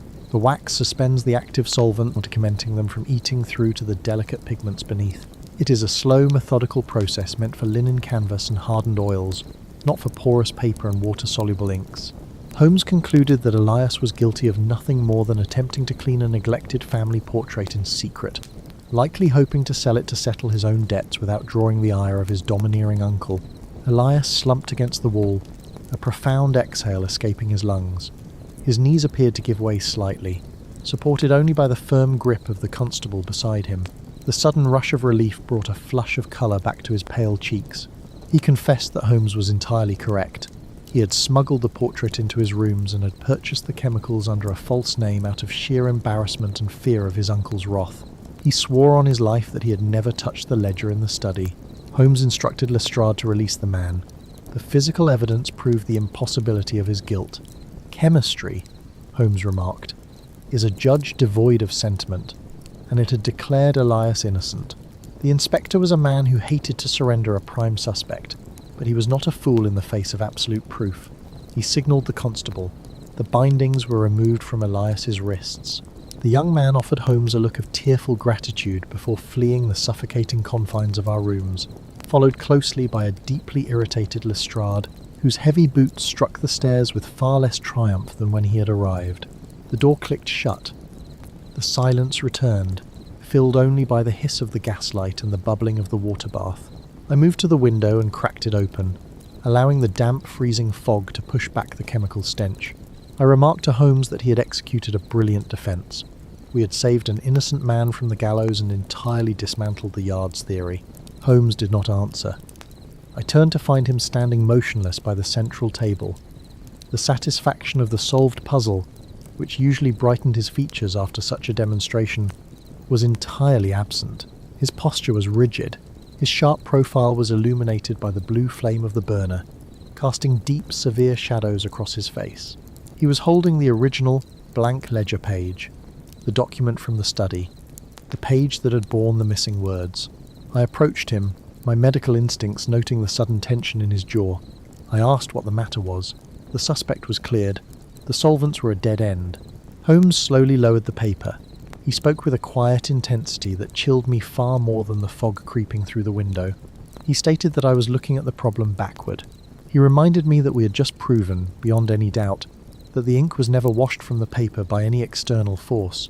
The paper was pristine. No brush, no cloth, no solvent had touched it. He laid the thick parchment flat upon the wood. He produced his silver magnifying glass and hovered it over the blank surface. He instructed me to lean close and breathe in the scent rising directly from the centre of the page where the signature should have been. I leaned down. Beneath the lingering odours of our own laboratory, I detected a faint, bitter aroma. It was sharp, slightly metallic, and entirely unnatural. It smelled faintly of roasted almonds mixed with damp iron. Holmes did not look at me. His eyes remained locked upon the empty white expanse of the paper. He murmured that if the ink was not removed from the page after it was written, there was only one remaining scientific truth. The ink was designed to consume itself.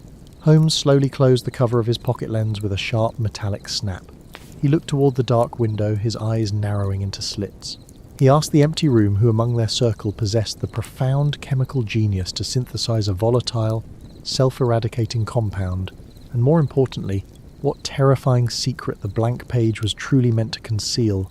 Chapter 8. The Heat of the Flame. The air in the chambers of the senior solicitor possessed a specific gravity. It smelled of pulverized leather, drying, binding glue, and the faint, acidic tang of coal smoke drifting down the chimney from the cold London night. I sat motionless in a high-backed mahogany chair, my service revolver resting comfortably upon my knee. For nearly 4 hours, Holmes and I had maintained an absolute and unbroken silence. The gas jets had been extinguished long before midnight. Our only illumination was the sickly yellow wash of a distant street lamp, filtering through a fraction of the heavy velvet curtains. In that weak beam, upon the centre of the vast oak desk lay the bait. It was a singular sheet of vellum, entirely covered in dense script. To the uneducated eye, it was the final codicil of the disputed estate. To Holmes, it was a finely calibrated snare. I focused my attention on my companion. Even in the gloom, Holmes was a study in absolute stillness. He did not shift his weight. He did not alter the rhythm of his breathing. Where another man might betray the fatigue of a long vigil through the tapping of a finger or the shifting of a boot, Holmes simply ceased to move. He possessed the terrifying patience of a hunting hound. I, conversely, felt the deep ache of an old Jezzail bullet in my shoulder, aggravated by the damp chill that inevitably seeped into buildings during the early hours of the morning. I managed the discomfort by cataloguing the sounds of the sleeping city outside, the distant clatter of a hansom cab over cobblestones, the low wail of a river horn on the Thames. I reflected upon the peculiar nature of our profession.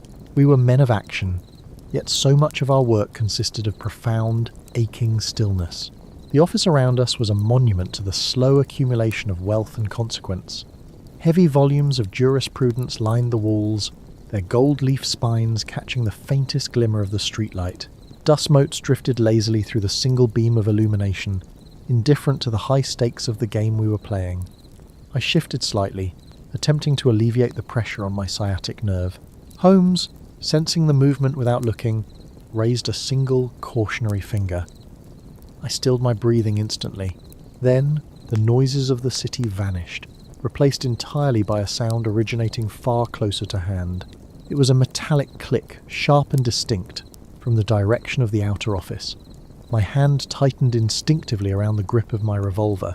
I felt my pulse quicken, the familiar surge of adrenaline flooding my veins. Holmes remained completely immobile, save for a slight, almost imperceptible turn of his head. We listened to the slow creak of floorboards. The intruder was moving with agonizing care, testing each step before committing his weight. The door hinges, well oiled by the meticulous staff, made no sound as the heavy oak barrier swung inward. A sliver of pale light sliced across the Persian rug.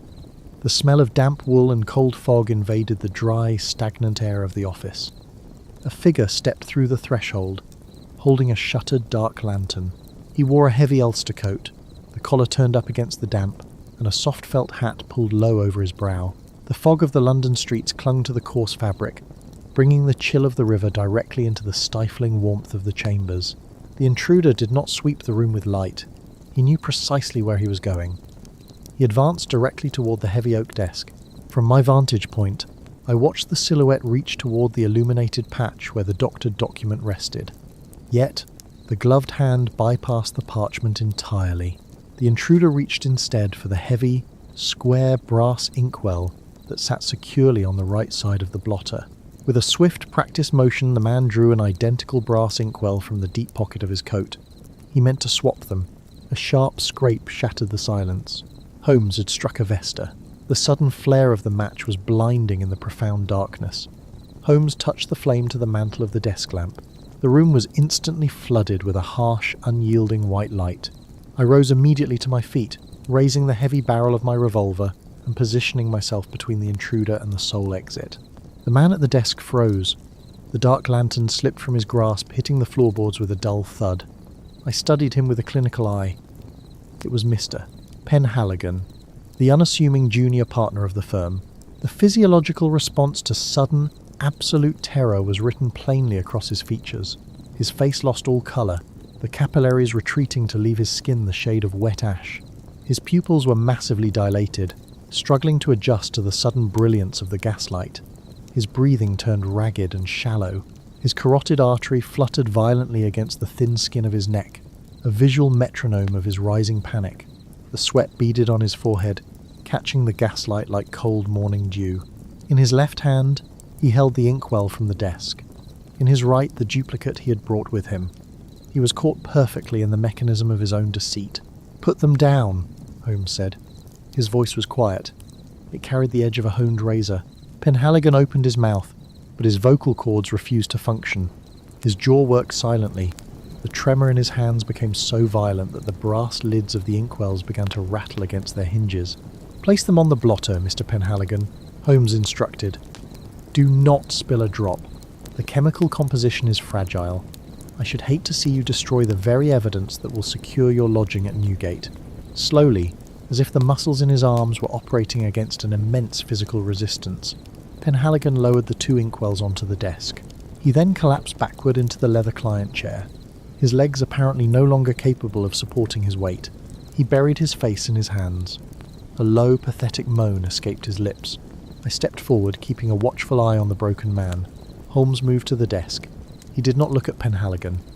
His entire attention was focused on the twin brass squares. "A neat piece of handiwork," Holmes remarked, leaning close to examine the receptacles. He produced a small magnifying lens from his pocket. Externally, they are indistinguishable.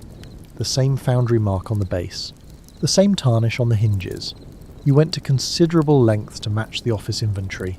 The patina on the replacement has been artificially aged, likely with a weak solution of sulphur, to ensure it did not shine too brightly among the older desk accoutrements.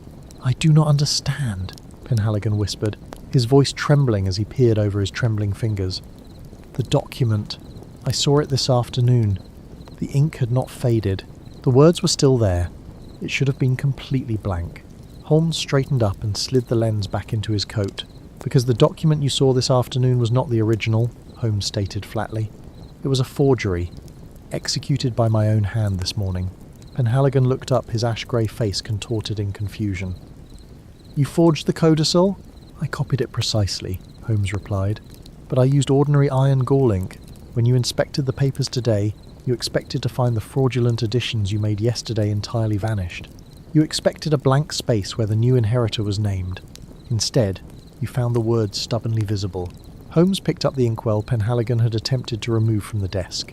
He held it up to the light. "You panicked," Holmes continued. "You believed your chemical mixture had failed.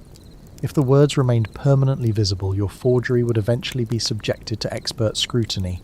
You could not risk leaving the treated ink in the office for another day. You had to retrieve the altered inkwell and replace it with a standard one before the morning clerks arrived. It was a brilliant deduction. The entire sequence of events crystallized in my mind. The trap was elegant in its absolute simplicity. By ensuring the words did not disappear, Holmes had forced the criminal to return to the scene to destroy the method of his crime. You observed the unusual drying time of the ink on the initial fraudulent contract, Watson," Holmes said, turning to me. "Your medical eye noted the slight blue iridescence around the lettering. That was the vital clue, Mr. Penhaligon here did not merely alter a document. He replaced the firm's standard inkwell with one containing a volatile, dissipating compound. He wrote the fraudulent addendum in the presence of witnesses. The signatures were valid. The ink, however, was designed to oxidize and vanish entirely within 48 hours, leaving a blank space for him to fill in at his leisure with permanent ink. I looked at the junior partner huddled in the chair. "It is a devilish scheme," I said. "It turns the very act of witnessing into a tool of fraud." They watched him write the terms, yet the terms would evaporate before the ink was even fully dry. "Precisely," Holmes said. He uncorked the duplicate inkwell Penhaligon had brought with him. He sniffed the rim. Ordinary iron gall. This was to be the replacement, to make it appear as though nothing amiss had ever occurred at this desk. Penhaligon wiped a trembling hand across his brow, leaving a dark streak of grime and perspiration. "I was desperate," he muttered. "The debts. You have no idea the debts I carry. The estate was so large, a minor alteration in the land disbursement would never have been missed by the primary beneficiaries." Holmes ignored the plea for sympathy. He was already deeply engaged in the physical evidence. He unstoppered the first inkwell, the one containing the dissipating compound. He did not sniff it directly. Instead, he wafted the fumes toward his face with a practiced motion of his hand. His posture changed. The relaxed, confident demeanor of a man who had successfully concluded a hunt suddenly vanished. His shoulders tensed. He lowered his face closer to the opening of the brass well, his brow furrowing into deep, sharp lines. "Watson," Holmes said. His voice had dropped an octave. The conversational tone was completely gone. I moved to his side immediately, lowering my weapon slightly. "What is it, Holmes?" He held the inkwell out to me. "Observe the odour." Do not inhale deeply. Let the vapours reach you through the ambient air. I leaned in and carefully drew the scent into my nostrils. It smelled faintly of bitter almonds, a scent I knew intimately from my days attending to poisoning victims at St. Bartholomew's Hospital, but it was overlaid with an aggressive, sharp chemical bite that made the mucous membranes in my nose sting and the back of my throat prickle warningly. A derivative of hydrocyanic acid? I asked, looking at the dark fluid with renewed respect. Precisely, Holmes murmured, his eyes narrowing as he stared at the liquid, but stabilised, blended with a cobalt chloride base and an evaporative agent I have only encountered once before in a very specialised laboratory in Montpellier. He turned his gaze upon Penhaligon. The junior partner shrank back against the leather upholstery, entirely intimidated by the sudden, intense focus of the detective. "You are a solicitor, Mr. Penhaligon," Holmes said. "Your knuckles bear the calluses of a man who spends his days pressing a steel nib into parchment. There are no acid burns on your cuffs. There is no silver nitrate staining your cuticles. You possess neither the laboratory apparatus nor the advanced chemical education required to synthesize a thermally unstable, dissipating reagent." Penhaligon swallowed hard, his Adam's apple bobbing sharply in his throat. "I merely purchased it." "You did not purchase this in an apothecary," Holmes countered sharply. "This is not a parlour trick for children. The stabilisation of this compound requires precise fractional distillation. It requires a master chemist." Holmes stepped closer to the trembling lawyer, holding the deadly inkwell in his left hand. The ambient temperature of the room seemed to plummet. The victory we had secured only moments before suddenly felt fragile, overshadowed by the looming presence of something far more sinister. "Who gave you the formula, Mr. Penhaligon?" Holmes demanded, and in his voice I heard the undeniable echo of a rising, terrible anticipation. "Who handed you the Inkwell of Disappearing Words, and what price did they demand for a weapon you do not even begin to understand?" Chapter 9. The Anatomy of a Vanishing. The drawing room of Blackwood House felt less like a sanctuary and more like a mausoleum. The fire in the great stone hearth had burned down to a crumbling architecture of red ash, radiating a dry, metallic heat that did nothing to warm the chill pervading the vast chamber.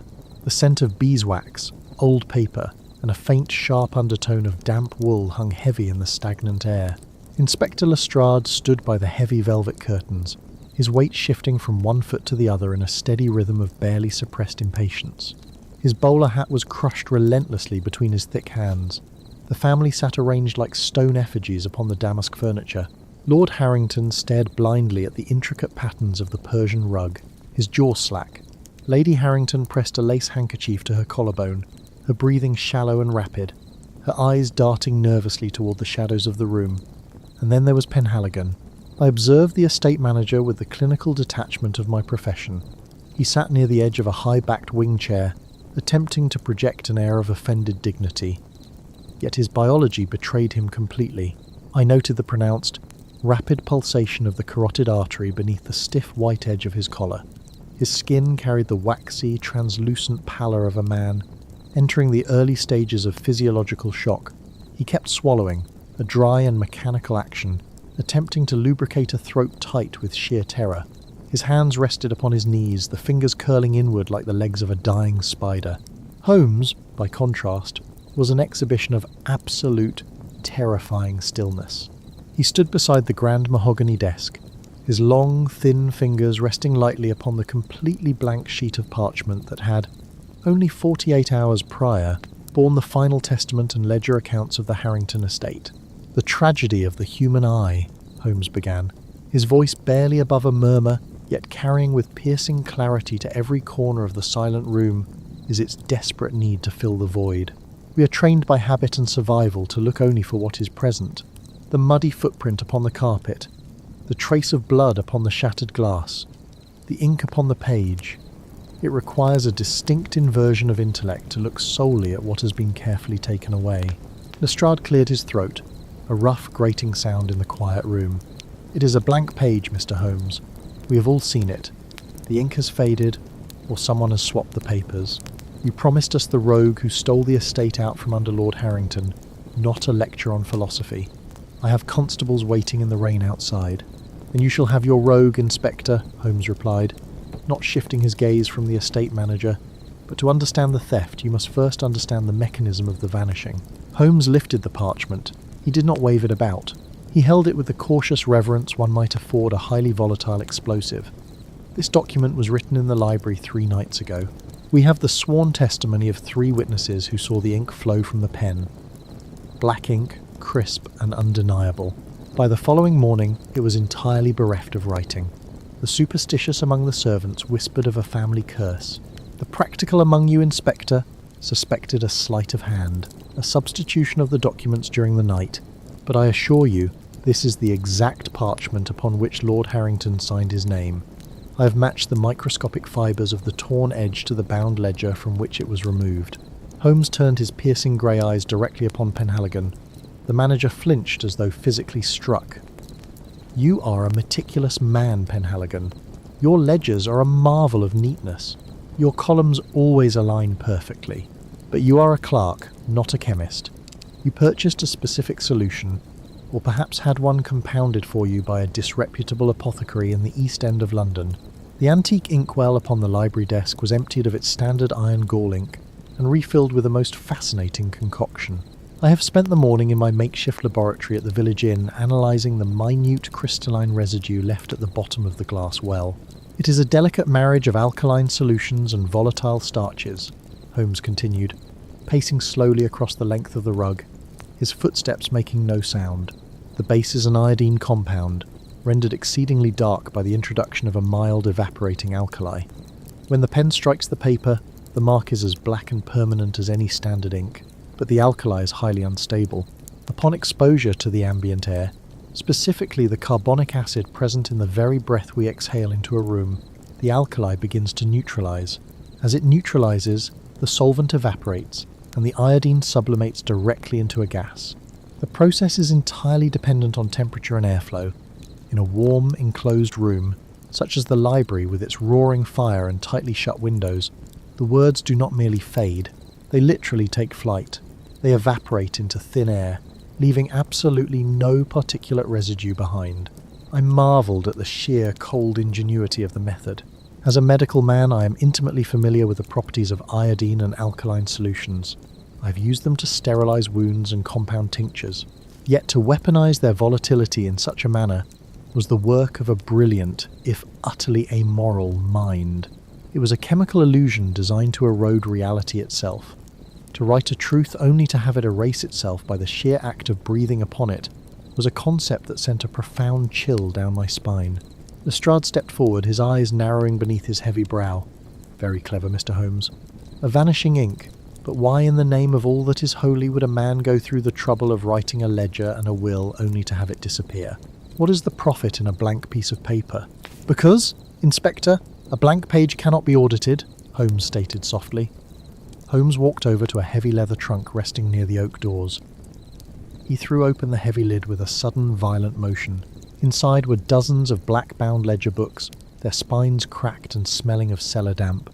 I took the liberty of retrieving the older estate records from the basement archives while you were questioning the scullery maid, the ones dating back 7 years. When you compare them to the current, newly rewritten ledgers sitting upon this desk, a rather grotesque pattern emerges. Lord Harrington is a trusting man. He allowed his manager absolute control over the investments, the collection of rents, the disbursement of agricultural wages. Penhaligon rose from his chair. His hands were trembling violently now, striking against his trousers. "You have no right to touch those books," he stammered, his voice cracking into a shrill, desperate register. "Those are private estate matters. You are trespassing upon my authority." "Sit down," Holmes commanded. It was not a request. The sheer, flat authority in his tone struck the room like a physical blow, causing Penhaligon to collapse back into the chair as if the strings holding him upright had been swiftly severed. "For 7 years," Holmes continued, his eyes fixed upon the broken man, "you have been slowly bleeding the Harrington estate dry. A fraction of a percent diverted from the agricultural profits here, a delayed deposit from the London properties there. It was masterful in its mathematical subtlety. You created phantom creditors and paid them with genuine coin. But over 7 years, the subtle bleed became an arterial hemorrhage. The deficit grew to an astonishing £80,000. Lord Harrington gasped, a raw sound of profound and sudden grief.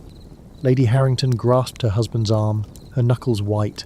I noted the precise, inescapable geometry of Holmes's trap finally closing around the culprit. An audit was approaching, Holmes said, his voice dropping into a register of icy precision. The upcoming marriage of the eldest daughter required a full accounting of the estate for the dowry settlement. You were cornered, Penhaligon. The ledgers would show the missing 80,000.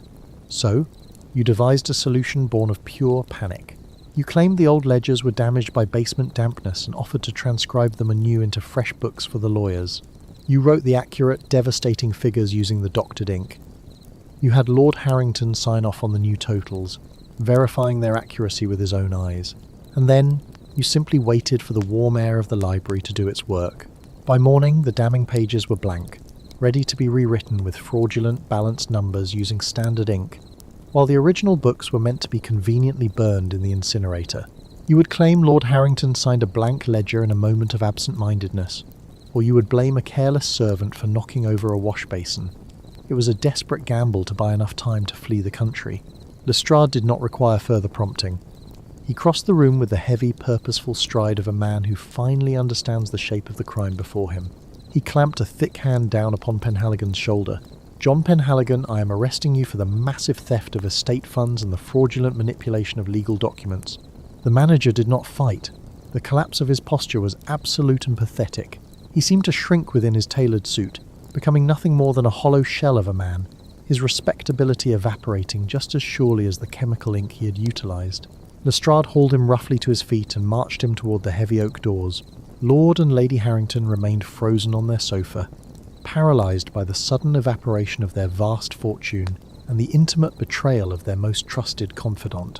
Holmes turned away from them, offering no platitudes or words of comfort. He had delivered the truth, and he considered his obligation entirely fulfilled. We departed Blackwood House within the hour. The carriage ride back toward the village inn was conducted in an oppressive silence. The rain had begun to fall in earnest, a fine, misty drizzle that streaked the glass of our hired cab and distorted the passing trees into shifting grey phantoms. The chill of the damp evening seeped through the floorboards. I watched Holmes from the opposite seat.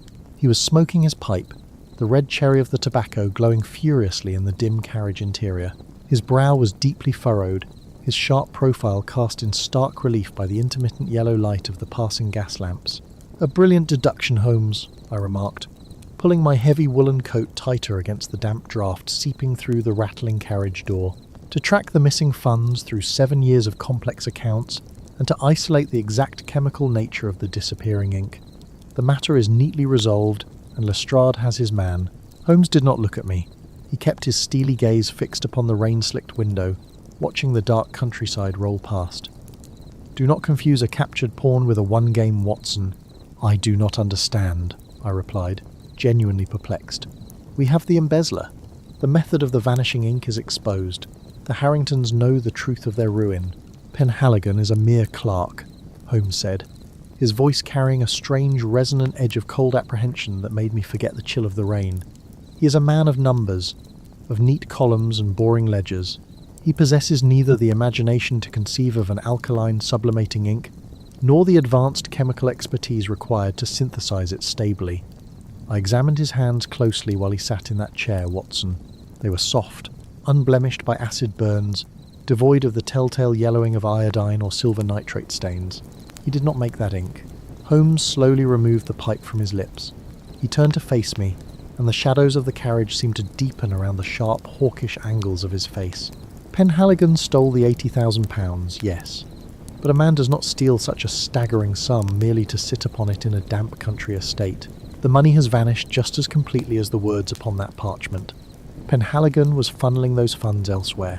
He was paying a master, and it is this unseen architect, this brilliant, malignant chemist, who provided the ink and swallowed the fortune, that currently occupies my darkest thoughts. Tell me, Watson, what sort of man requires £80,000 and a flawless method of erasing truth from the very pages of history? Chapter 10. The Unwritten Epilogue. The November rain washed the soot from the cobblestones of Baker Street, carrying the grime of the city into the swollen gutters. I stood by the window of our sitting room watching the hansom cabs splash through the mire, their yellow lamps casting fractured reflections on the wet pavement. The fire at my back cracked and hissed, feeding on the damp coal missus Hudson had brought up earlier that morning. It was a melancholy afternoon, the sort that usually drove my friend into a restless, pacing silence. Today, however, Sherlock Holmes sat motionless in his armchair. His long, thin fingers were steeped together beneath his chin, and his eyes were half closed, fixed upon the dancing flames. The air in the room was heavy with the sharp, metallic scent of the chemical reagents he had used to expose the greatest fraud ever attempted in the Court of Chancery. The affair of the vanishing legacy was concluded. Yesterday, the heavy oak doors of the Old Bailey had closed upon Silas Calloway, sealing the fate of a man whose brilliance was eclipsed only by his unparalleled greed. I recalled the pallor of his skin and the slight tremor in his jaw as the judge pronounced his sentence. Calloway had stood rigidly in the dock, his impeccably tailored frock coat suddenly looking entirely too large for his shrinking frame. He had believed himself insulated from the crude reach of the law, shielded by the elegant subtlety of his crime. He had manipulated the very fabric of a dying man's final testament, employing an ink that betrayed its author, evaporating from the parchment and leaving behind a ruinous void. Yet, he had failed to account for the physical impressions left by the nib of the pen, the microscopic scoring of the paper that Holmes had illuminated with a simple angled light and a dusting of graphite powder. Calloway was sentenced to 15 years of penal servitude. I suspect the damp walls of Millbank Prison will break his frail constitution long before his term expires. Arthur Pendleton, the rightful heir who had stood on the precipice of total ruin, was granted immediate restoration of his estate. I had seen the young man collapse into a chair in the solicitor's anteroom upon hearing the magistrate's ruling. His breath had left him in a ragged gasp, and the deep violet shadows beneath his eyes spoke of weeks spent in the paralysing grip of impending poverty. The original terms of his father's will were legally honoured. The sprawling acres of the Pendleton estate, the tenant farms, and the ancient manor house were preserved from the auctioneer's gavel. Arthur had approached Holmes after the proceedings, offering a stumbling, tearful torrent of gratitude. Holmes had merely nodded, stepping back from the emotional display with the stiff discomfort he always exhibited when confronted with the raw gratitude of those he had saved. There was another soul swept up in the wake of Calloway's ambition. Elias Thorne, the disgraced chemist who had formulated the volatile compound, found himself the beneficiary of a rare, quiet mercy. Thorne was a ruined man long before he met Calloway, his lungs hollowed by phthisis and his fingers perpetually stained with silver nitrate and iodine. When Inspector Lestrade had burst into the cramped laboratory in Spitalfields, Thorne had not run. He had merely looked up, a bloody handkerchief pressed to his mouth, and surrendered his ledgers. Holmes had noted the man's shallow respiration, the cyanosis at his lips, and the pitiful sum Calloway had paid him. In a rare departure from his strict adherence to the machinery of the law, Holmes had held a private conference with the magistrate.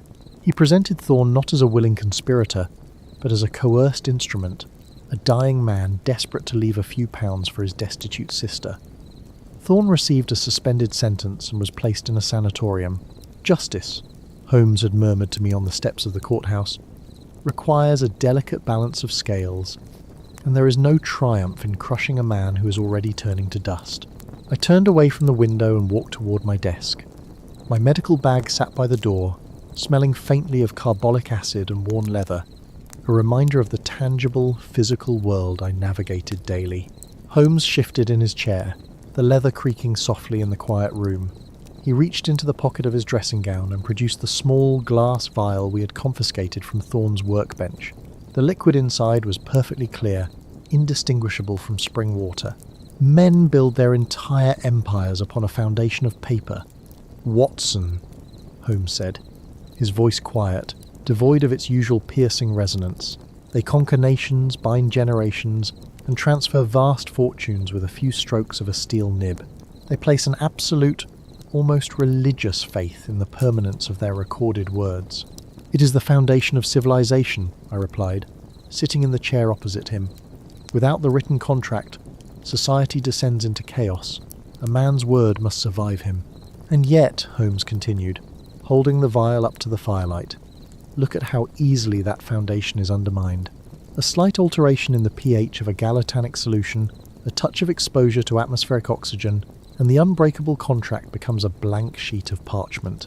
Calloway understood the supreme vulnerability of our legal system. He knew that the courts do not revere the truth. They revere the document. Erase the document, and you erase the truth. But he was wrong, I pointed out. The truth remained. You proved it. Holmes lowered the vial and looked at me, his grey eyes unusually sombre. I proved the mechanics of a fraud, Watson. I proved that a heavy hand pressed a metal nib into a sheet of vellum. Had the elder Mr. Pendleton written with a lighter touch, or used a brush rather than a pen, Calloway would presently be enjoying a massive fortune, and young Arthur would be starving in a workhouse. We did not triumph because truth is an insurmountable force. We triumphed because of friction. We were saved by the sheer, crude mechanics of physical pressure. I found myself unsettled by his cold distillation of the facts. I had spent my life as a soldier and a doctor, witnessing the fragile boundary between life and death. I needed to believe that justice was a moral absolute, not a mere byproduct of a heavy-handed signature. Surely, Holmes, I argued, the very fact that we are sitting here and Arthur Pendleton is returning to his ancestral home proves that wickedness leaves a flaw. Evil is inherently arrogant. Calloway's arrogance blinded him to the trace evidence of his own deception. Holmes offered a thin, fleeting smile. Perhaps. Arrogance is indeed the most predictable chemical in the criminal composition. It reacts violently with opportunity and almost always leaves a residue. But it is a dangerous comfort to believe that justice is a natural law of the universe. Justice is not a law, Watson. It is an effort. It is a constant, grueling labour. The moment we trust the paper to do the work of the truth, we invite the Calloways of the world to empty the inkwell. He placed the vial on the mantelpiece, right beside his Persian slipper. The conversation was over. He reached for his pipe, the one he kept reserved for his most foul moods, and began to scrape the bowl with the tip of his pocket knife. The rhythmic scratching sound filled the room, the harsh counterpoint to the soft drumming of the rain against the glass. I opened my journal, dipping my own pen into the standard black ink I had purchased from the stationer on Oxford Street. I looked at the dark liquid coating the nib. I thought of the countless records I had kept, the case histories, the medical notes, the chronicles of my friend's extraordinary mind. I had always viewed the act of writing as a preservation of memory, a shield against the slow, inevitable erosion of time. Now, looking at the wet ink drying on the rough surface of the paper, I felt a sudden, profound sense of vulnerability. What if my words, too, were destined to fade? What if the history we recorded was merely a temporary stain upon the world, easily washed away by time, indifference, or malice? The fire died down to a low red smoulder. Holmes lit his pipe, the sweet, heavy scent of shag tobacco filling the small parlour. He closed his eyes once more, retreating into the immaculate, ordered vaults of his own mind, a place where no thief could trespass, and no document could be erased. He relied on nothing but his own intellect, trusting no external record, harbouring no illusions about the permanence of anything outside his own skull. I remained at my desk for a long time. I wrote down the particulars of the Pendleton case, describing the chemical analysis, the courtroom drama, and the precise sequence of deductions that had restored a stolen birthright. I wrote with a heavy hand, pressing the nib firmly into the page, forcing the ink deep into the fibres of the paper. I wanted to leave a scar upon the page, a physical trench that would endure long after the darkness had absorbed the pigment. When the final sentence was finished, I did not close the book. I sat in the quiet shadows of Baker Street, listening to the breathing of my friend and the relentless rain, watching the words dry, and wondering how long they would stay.